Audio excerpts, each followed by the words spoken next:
The images from the James Webb Space Telescope have been nothing short of spectacular. Every image tells a unique story about some corner of the universe. But there's another story as to how the images are actually created that I really can only just begin to scratch the surface of.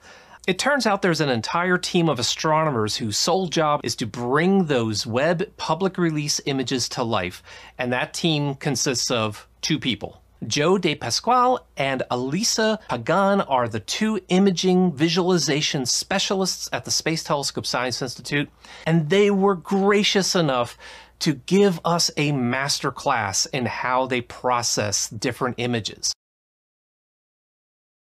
I've opened the FITS file, one of the filters, into FITS Liberator, and this is what you see straight from the telescope. So as you can see, it doesn't have spectacular color, and you can't even see a lot of detail. And that's because the dynamic range of these telescopes are so large. They're so sensitive. So there's lots of brightness values. And we have to do something called stretching in order to reveal these details near the dark end of this histogram here. So right now it's in a linear scale. So just as it came out of the telescope.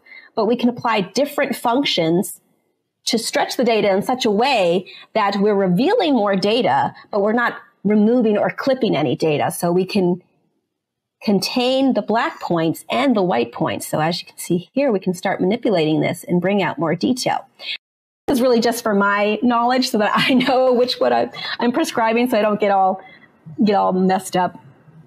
So that's the beauty of Photoshop. Okay, so here we're going to combine all of the filters together, and this will be our first full color image here. And so I'm kind of doing it layer by layer, and then we will get somewhere. Okay, so this is our initial full color image, and it's really beautiful on its own, but there's still things that we want to manipulate. So for me, this is where it becomes a little bit more subjective, even though we are following some like scientific principles and artistic principles in the sense that we do want to white balance the image and color correct it just like a photographer would. But to me, this doesn't seem very natural. Like having sort of these like really red dust and then this kind of teal gas, it doesn't seem like something I would see in real life, I guess.